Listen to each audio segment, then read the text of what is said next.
Field's show starts now. With us. He loved what we were doing so much. He was such a great guy. A rare moment of bipartisanship in condemnation of the murder of Charlie Kirk. But that's about where the consensus ends as the left and right trade blame over political violence and fight over free speech, even between Republicans. I think Brendan Carr is a great American patriot, so I disagree with Ted Cruz on that. But while the struggle over big ideas plays out, the nitty-gritty of government still demands attention. With a little more than a week to a government shutdown, both sides are digging in. The 60-vote threshold having not been achieved, the bill is not passed. Nor is the world waiting for America to get its act together as Russia steps up its provocations of our NATO allies. The one that I thought would be easiest would be because of my relationship with President Putin, but he's let me down. He's really let me down. And the president orders the killings of suspected drug runners in the Caribbean. Venezuela. We're blowing boats out of the water in the Caribbean. Let's get into all of it. We'll have a live report from the Kirk Memorial and a discussion with Congressman David Schwikert, Republican of Arizona, about Kirk's legacy and the fight over free speech. Congressman Glenn Ivey, Democrat of Maryland and a former federal prosecutor, on his party's response and whether Washington can wend its way through the looming shutdown struggle. And then a valuable lesson from history about patriotic grace and healing. Podcaster Eli Lake shares a story from America's last era of pernicious political violence. All that and our best in the business panel of journalists. The Hill Sunday starts now.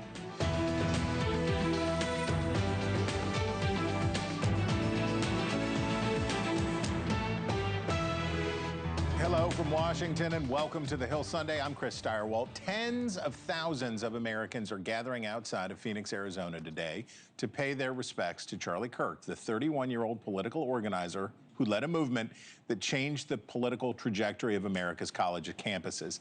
He was assassinated just 11 days ago, doing what had made him a household name, debating young people and trying to convince them that he was right and they were wrong. Since then, his life and his legacy have been made into political tools by some of his supporters and certainly his foes. But today, an acknowledgement that he was a real person, a father, a husband, not a meme, not a tool to advance your own preferred positions. As many as 100,000 people could attend his memorial, including the president and much of his cabinet. Our own Jessica Cartalasia joins us now from outside the stadium in Glendale, Arizona. What can you tell us this morning? Good morning, Chris. Yes, we are seeing thousands of people showing up. We were just told by someone who waited in line, parked about 15 minutes away, then waited in this long line just to be told that the stadium will already be at capacity. Now, doors don't even open until 8 o'clock this morning, with the ceremony starting at 11. But they're already being told you're not going to make it in. You'll have to go to an overflow arena, which is just adjacent to State Farm Stadium. For perspective, State Farm Stadium only holds about 63,000 people. Meanwhile, preparations have been underway for quite some time. Even yesterday, they were putting up barriers, blocking off streets, rerouting traffic. Also, security extremely tight when you get to the stadium, like you're going through a TSA checkpoint, only they're saying absolutely no bags will be permitted. So we're seeing people walking with bags or purses. They will be turned around and told to go home. Organizers say that the event, Chris, is expected to last about 4 hours. It'll start with a worship, and then we'll start to see people like the president, vice president, chief of staff, all speaking, as well as Erica Kirk. She will also be speaking today. They'll take the stage right around 11 o'clock. Again, at this point, nothing major to report. There were some security concerns. Those have been taken care of. The Secret Service is leading all operations here on the ground, coordinating with local law enforcement like the Glendale Police and the Phoenix Police as well. Oh, Jessica, thank you so much. We appreciate the report. And remember, folks, we will have special coverage of the memorial for the life of Charlie Kirk beginning at 1 p.m. Eastern. Okay. With us now also from Arizona is Republican Congressman David Schwikert. He is the chairman of the Joint Economic Committee, and we appreciate you making time for us today. Congressman, you're going to be heading there shortly for the memorial. Why is it important for you to be there? Well, first, Charlie and his family were actually part of our community. So for many of us, it's a bit more unique. You'd run into he and his wife and his little kids at, the Cheesecake restaurant and other things of that nature.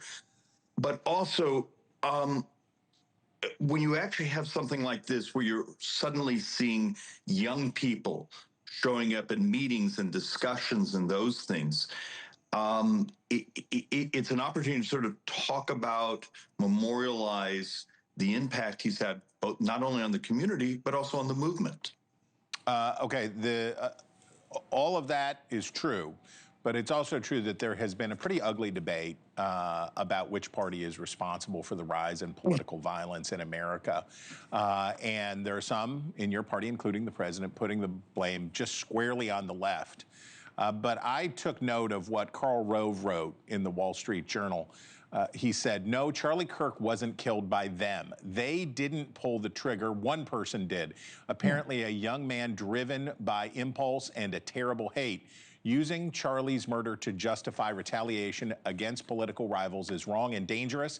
It will further divide and embitter our country. No good thing will come of it. What do you say to that? Really well said. And look, your opening was also terrific, Chris. This is also, I was also friends with Gabby Gifford, with what happened there. You have this happening on 4 or 5 different levels. There's those who see the world through their political ambitions, desires, and they're constantly looking for a wedge. There's those who are trying to figure out, what is society? What do we look like as a people? What's our fidelity to the Constitution, our future? I'm hoping actually the better angels sort of win here. But let's be honest, in modern politics, you've covered this for years. Let no crisis, no opportunity go, unused to try to wedge the other side, blame the other side. But it is a commentary on where we are sort of culturally. And I would even argue the collapse of what you and I referred to, mainstream media, and the fact that we now get our news, in bits and pieces and tweets and other things. And so much of it is now distorted. We almost live and do politics in a distortion field. Well, about that. So the assassination has also sparked a broader argument about free speech. So I want you to compare and contrast 2 points of view from within your own party. Senator Cynthia Loomis said, under normal times and normal circumstances, I tend to think that the First Amendment should always be sort of the ultimate right. I don't feel that way anymore. We can't just let people call each other these kinds of insane things and then be surprised when politicians get shot. Contrast that with Senator Jerry Moran from Kansas, also a conservative Republican. We should all be very cautious. The conservative position is free speech, and we better be very careful about any lines we cross in diminishing free speech. Where are you on that spectrum? I'm a free speech absolutist. I believe the Constitution is the Constitution. If you don't like it, then go through the battles and try to change it. But and actually, I think it was actually even Charlie Kirk that made the point. The solution is more speech, not less speech. Well, that's been my experience. Okay, Congressman, we appreciate you squeezing us in today. We thank you. Okay, and you, America, if you ever humped it up Camelback Mountain, you would know him already. But if you don't, there he is, Congressman David Schwikert. Okay, with us now here, Congressman Glenn Ivey, Democrat from Maryland, and his shot is nice and steady because we're doing it. We appreciate that. Okay, I want to start with you to just first get your response to what you heard your colleagues saying there about bringing the temperature down, about the importance of debate and free speech and all of this. I agree with, I think, pretty much everything you said. I thought it was right on the money. I will add this, though. I think with respect to the temperature on this issue, I think it's not just what politicians are saying. I think it's deeper and broader than that. A lot of these shooters, whether it's in the Charlie Kirk scenario or these many school shootings and the like, are lone wolf individuals, usually young white males who get radicalized in the internet. And I think we need to start talking with the internet providers about how these algorithms are working and pushing. Once you get into that track, it starts pushing you down that. Let's have a conversation about those algorithms. And the other, of course, is the firearms. Trying to make sure we keep as many red flags as we can find agreement on. I know it's hard to get common ground on this issue, but you know, some of this stuff I would think we'd be able to do to keep powerful firearms out of the hands of people with mental health issues or some serious issues. Okay, so if we go after the algorithms, if the government goes after the algorithms and goes after these companies, doesn't that kick into the same sort of free speech concerns that we're witnessing? Democrats right now are looking at Republicans. They're looking at the president saying, my critics should be taken off of television. And they're saying this is a violation of free speech. Is there any concern that if you take that same thinking over telling social media companies what they can post, what they can't post, isn't that a similar kind of thing? Well, as I understood the Republican argument from last Congress, right. when Biden was in the White House, it was not that the algorithms are doing whatever. It is you're telling the internet providers to take down. Jaw boning. Yeah, to take, like, President Trump. You're arguing to have him banned, or I think sometimes they just, you know, got a little too far over the line, like factually false information. Yeah. There's an active shooter at the school. I think everybody would agree that that should come down. But this is a little different. This isn't like telling them what speech to provide or not. They can continue to provide all of the same speech on it. It's just, how are you steering people who are doing an internet search? That's so then would be not in the free speech area, would be in the trade secrets sort of side of things. Yeah, and I don't want to know what the trade secret is. Probably wouldn't understand how the algorithms work anyway. Coca-Cola. That's right. Okay. But can we find a way to stop steering these guys towards, you know? Okay, funding deadline. Back to business. Here we are. 11 years ago, 12 years ago, Ted Cruz did something amazing. He said, we will shut down the government unless you repeal Obamacare. And Democrats said, what are you talking about? We're talking about a clean CR to keep the daggone government open, and Democrats denounced that. A lot of water has gone under the bridge since then. And now I hear Democrats say, we're not going to give you a clean CR. What we want you to do is to do the Obamacare extender in order for us to vote for a continuing resolution. What's different? At a minimum, I would say we'd want the Obamacare extender, because I think in a couple of months, regular people are going to open up an envelope and see that their health care premiums have tripled overnight, essentially, even though their coverage hasn't changed. So a lot of them are going to have to just drop off. The Medicaid cuts, you know, the $1 trillion is another one that I think we should be pushing for as well. So it's not like a deal we're trying to get, but because the Republicans have dug such a deep hole.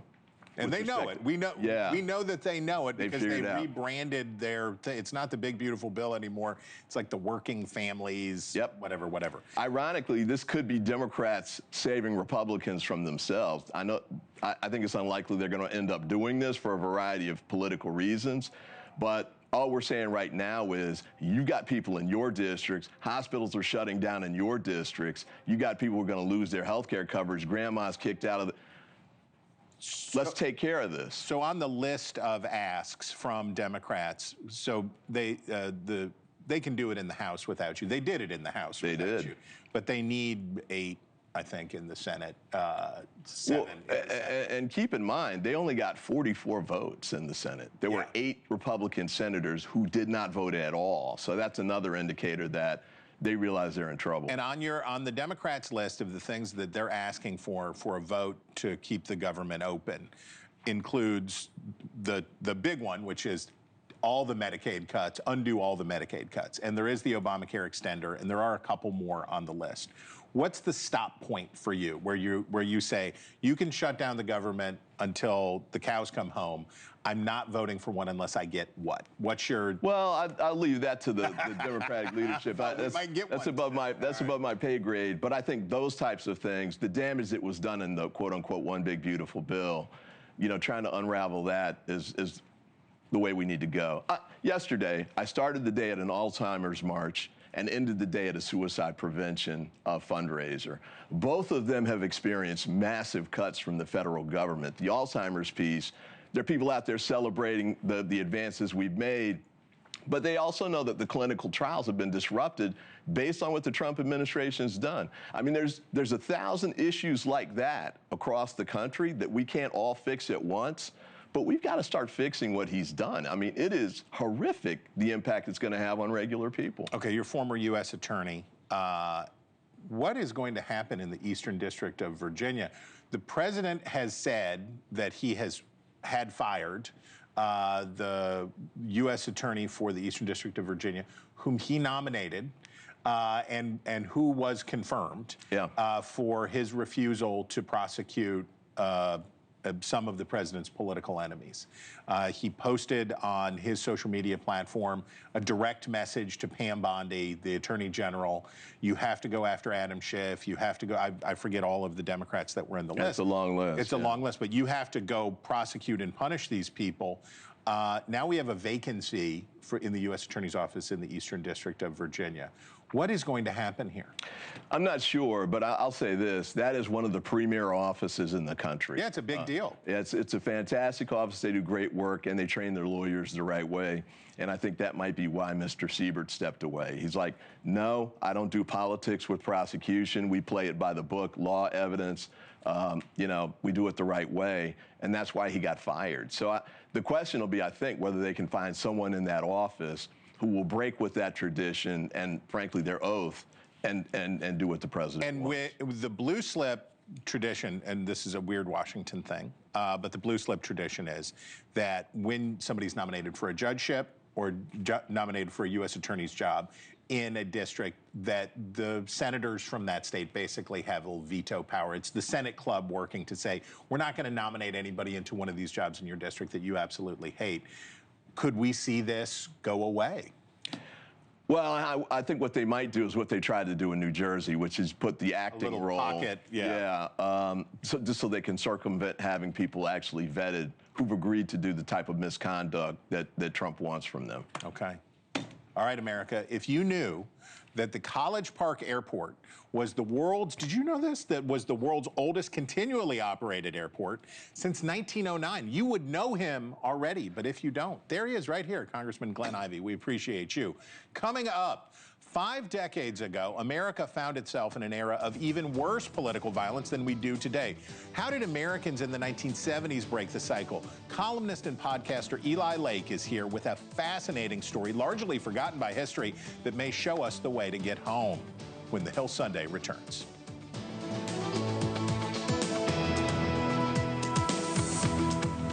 In May of 1972, the Democratic presidential primary was in full swing as the party looked to select its nominee to face off against President Richard Nixon.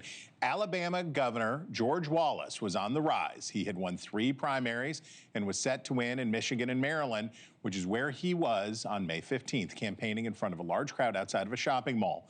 Though he had softened his, quote, segregation now, segregation tomorrow, segregation forever stance from a decade before, he was still the candidate of white racial grievance, particularly when it came to school busing. After his speech, Wallace was shaking hands with attendees when a 21-year-old man stepped forward, pointed his gun at the governor, and fired 5 shots. Wallace crumpled to the ground. He would survive, but was permanently paralyzed from the waist down. A nation that had seen so much political violence, including the assassination of John F. Kennedy, was on high alert. And it wasn't just high-profile assassinations. Political violence, even more widespread than what afflicts us today, had become a part of American life. The Weather Underground, the Black Panthers, the Symbionese Liberation Army, among other radical groups, were carrying out bombings, kidnappings, and other acts of terrorism. Enter Shirley Chisholm, the first black woman elected to Congress and one of Wallace's opponents for the Democratic nomination. An extraordinary moment between Wallace and this symbol of black liberation would change the course of political history. But of course, you would know that already if you wisely were a listener to Eli Lake's wonderful podcast, Breaking History. Eli joins us now.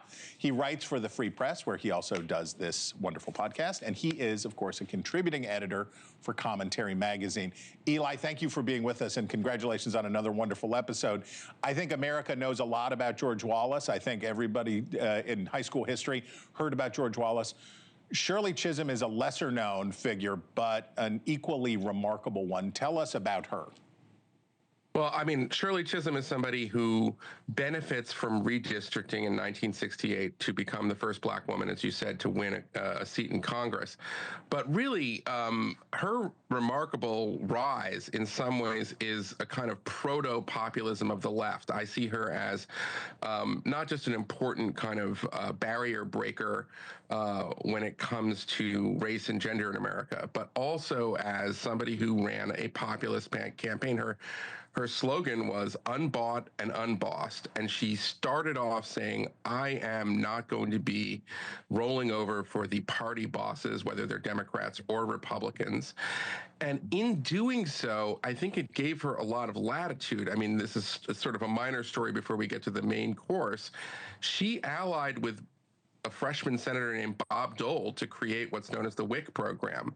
In the early late 60s, early 70s, that would have been a very difficult thing for any Democrat to do, not for Shirley Chisholm. So, and she recognizes this in her own writings in her memoir about the 1972 campaign, which, she was not successful, but I think that she paves the way for Barack Obama, Kamala Harris, et cetera. But what she says is that she learned that not every Wallace voter was a racist and that they shared a lot of the same concerns as her voters. And that to me is fascinating. And, as a result, after her, we can get to it, but after she visits George Wallace after he's nearly murdered, they become allies, and Wallace begins to sort of turn his heart, which is why I wanted to tell the story in the aftermath of the Charlie Kirk assassination. So when Shirley Chisholm does this, it is not popular with her constituents back in New York City. It is not popular with many on the left who see George Wallace as the embodiment, the symbol of all that is wrong inside the Democratic Party, inside American politics. And she basically tells him that she doesn't care. She's going to go do the right thing. Talk about the courage that took.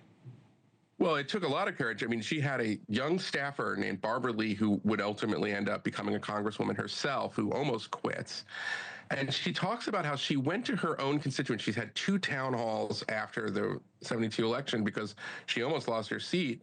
And she says, this is not the way we do it.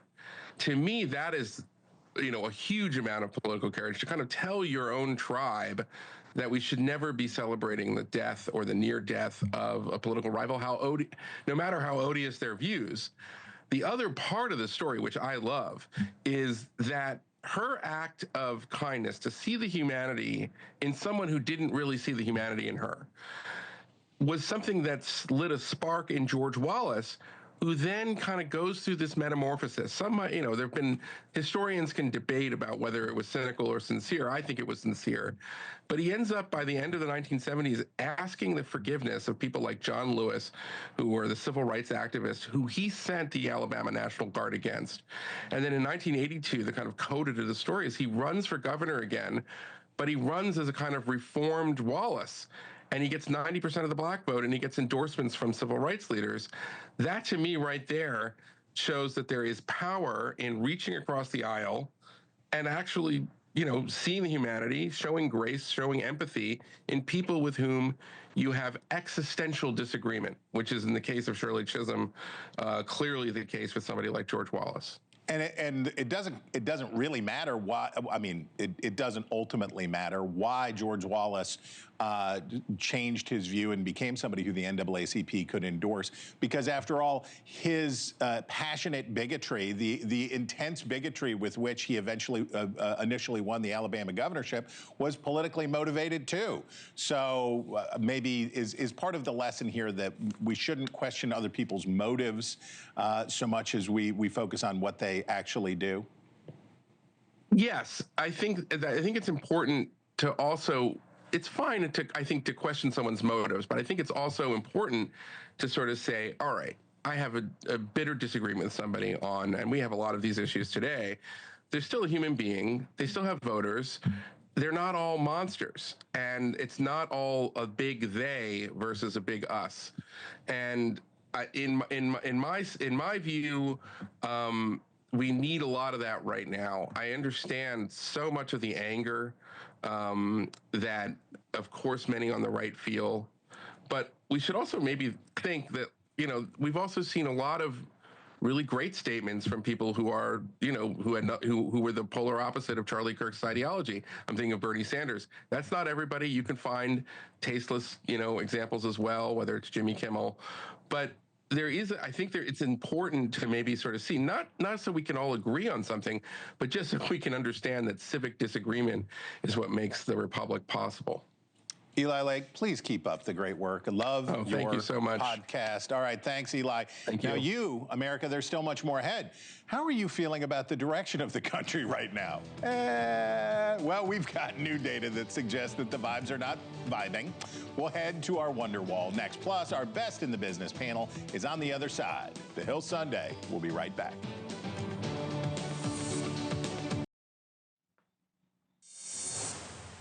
A year before President Trump was sworn into office for the second time, 73% of Americans said the country was on the wrong track. Today, that number is just a tick higher than that at 75%. But what caught our eye was the change since the start of the summer. The Primo poll from the folks at the National Opinion Research Center tells us that dissatisfaction, you see it there, has jumped 13 points since June. So what's up with that? The first thing you'll notice is further evidence of how poisonous partisanship can be. Look at that crazy inversion. Do you see that? That takes place right after the 2024 election. All those Democrats who said the country was on the right track on November 4th because a member of their party was in the White House suddenly changed their view of the nation the next day when the election results came in and all those Republicans flip-flopped in the other direction. Okay, we know. But if that's how powerful partisanship is, that makes what we're seeing here at the end of the chart even more significant. The rise of dissatisfaction is being mostly driven by members of the president's own party, from a low of 26% back in March to its current level of a bare majority of Republicans. So what is the problem? Why are these Republicans unhappy? And I'm here to submit that it may be a matter of too muchness. 56% of all voters think that the president has gone too far when it comes to sending National Guard troops into American cities. That includes nearly a quarter of Republicans. Okay, what about this one? 59% say Trump's use of presidential power in general is too much. And again, that's about a quarter of the red team. 60% overall say the president's use of tariffs have gone too far. And that includes about a third of Republicans. That's a pretty big chunk of dissent inside the party in power. So, could the president's latest stance on free speech also push Republican voters in the wrong direction? It's already dividing his party here in Washington. The newscasts are against me. The stories are they said 97% bad. So they gave me 97. They'll take a great story and they'll make it bad. See, I think that's really illegal, personally. That's no longer free speech. That's no longer, that's just cheating. With us now, our best in the business panel of journalists, Domenico Montanaro. He's a senior political editor and correspondent for NPR. Sabrina Siddiqui, say hello. She's a national politics reporter for the Wall Street Journal. Please meet Audrey Fahlberg. She's a political reporter for National Review, a new friend. And Jim Puzangara, a veteran journalist reporting on all things D.C. for the Boston Globe. Welcome. I'm so glad the newbies are with us. But we start here with the veterans, the long-suffering panelists of the Hill Sunday. Domenico, am I on to something with the too muchness problem here? That and President Biden, he wasn't as much too much, but he was too much, and it took Democrats a long time to reel that back in. This feels like a steroidal version of that. Am I crazy? Well, I think that Biden was a different problem. I mean, he had a fairly high approval rating for the modern era until the withdrawal in Afghanistan, because it undercut the idea that Democrats could have a more competent government than what people saw Trump handling the COVID disaster. So in this environment, though, it's always been the case that would Trump go too far? That's always been the thing I think a lot of us have looked at in the polling to say, all right, these immigration policies, in his first term, people thought he went too far with child separation policies, and they rolled it back a little bit. He always had the economy sort of helping him out. In this term, it's been the polar opposite. His economic numbers are among the worst of any issues that people poll on. And when tariffs are high and prices are high, and then now we see the increase of the culture war that does seem a thing that Trump always winds up going to try to keep his base unified. But you're seeing Republicans obviously having some feelings of dissatisfaction. And it's not just with, the economy or immigration going too far. They also feel that way because of what happened in the wake of the assassination of Charlie Kirk as well. About that, Andre, we have become accustomed in a very short period of time of almost zero dissent among Republicans, right? If you stop a Republican, you talk to these folks all the time. You stop a Republican and say, hey, what about this? And they'll say one thing off the record, they'll say a different thing on the record. We're so well acquainted with that. I took note when Ted Cruz and Rand Paul, Jerry Moran and other Republicans came out to denounce what the president was saying on a free speech grounds. I see real division inside the Republican Party on the First Amendment. Is that really happening? I think absolutely, yes. There was certainly alarm among free speech first conservatives who looked at this pressure that the FCC chairman, had here with this particular case and said, okay, Democrats are going to wield power again, and they're going to run with the same rules that the FCC commissioner just established. But, the argument among Trump supporters, call it the woke right, whatever it is that Democrats have been doing this for years, right? You look at government pressuring social media companies to censor the laptop story, the Hunter Biden laptop story, as well as the COVID, lab leak theory, anybody who expressed support for that. The idea among these kinds of conservatives is that, maybe the era of nice guy conservatism is over, and two can play at this game when it comes to censorship or really intense pressure on speech. Sabrina, it almost seems as if each party defines the lower boundary for its conduct by the imagined abuses of the other side, we may lose our whole republic. I don't know. So Pam Bondi, the Attorney General, had a couple boo-boos on the free speech stuff, right? So she had said the hate speech and all that kind of stuff. Now she's in trouble again with Trump, this time for not prosecuting. Was it a DM that he accidentally posted on Truth Social? It was unclear, but it was addressed to her personally, and then he followed it up with what seemed like a little cleanup post, basically saying, why haven't you prosecuted Adam Schiff? Why haven't you prosecuted the people who I hate? Is Pam Bondi in trouble? Well, it's quite clear that the president is exerting pressure on Pam Bondi to go after his political adversaries, and it did look at first like it was intended to be a personal message. He was trying to slide into her DMs. But he later, when he was questioned by reporters about it, did say that she needs to act fast. And I think this is the most explicit pressure that President Trump has put on Bondi to go after his political foes. And it is one of the more extraordinary efforts on his part to really challenge what has historically been the independent decision-making of the Justice Department. Now, we saw shades of that in the first Trump administration. And of course, we have seen the ways in which he's blurred the lines with respect to the Justice Department and its independence. But I think there are a lot of people who are looking at this and wondering what comes next, because he did oust the federal prosecutor in Virginia for failing to bring charges against former FBI Director James Comey and New York Attorney General Letitia James.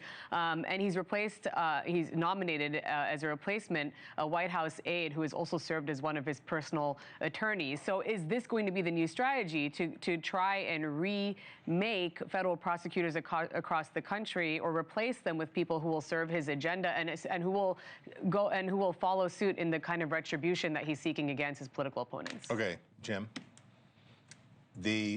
I heard a story about the Pentagon saying that reporters who want to cover the Pentagon, and first I thought it was like, we promise not to disclose any classified information, but they're asking people who cover the Pentagon to sign basically an NDA that says if you want access to the Pentagon, you have to agree that you won't even report on non-classified things that you find out through the normal course of your reporting without clearance of the Pentagon.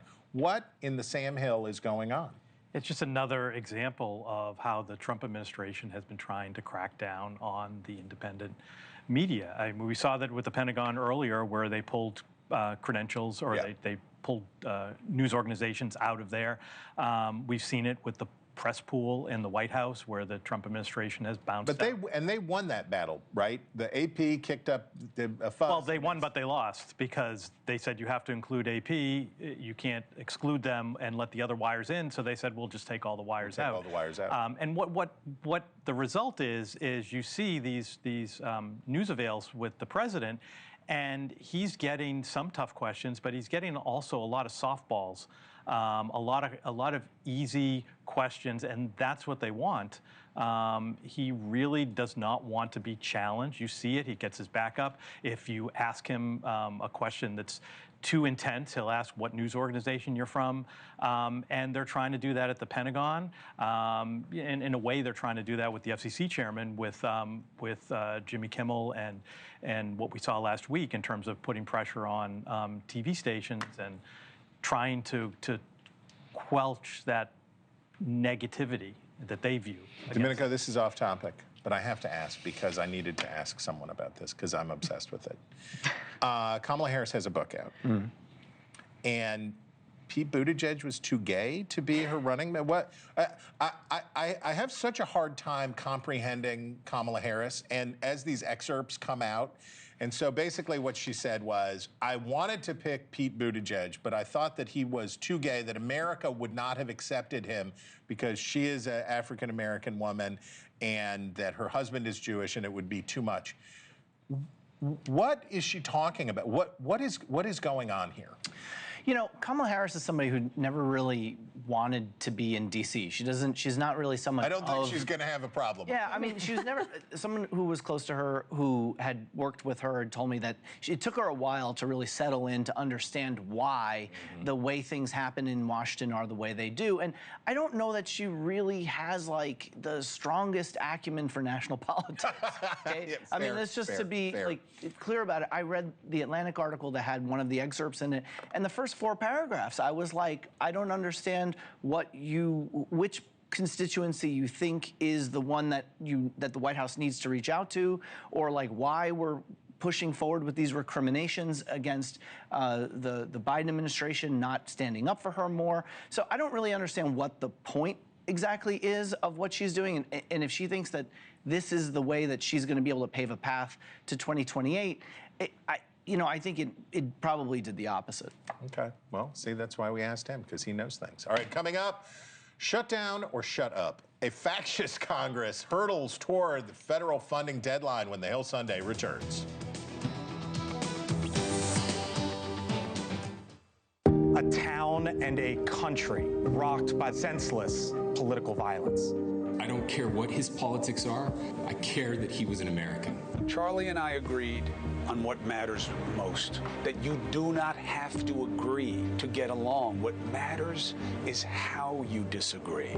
This moment, as tragedies demand, is moral clarity.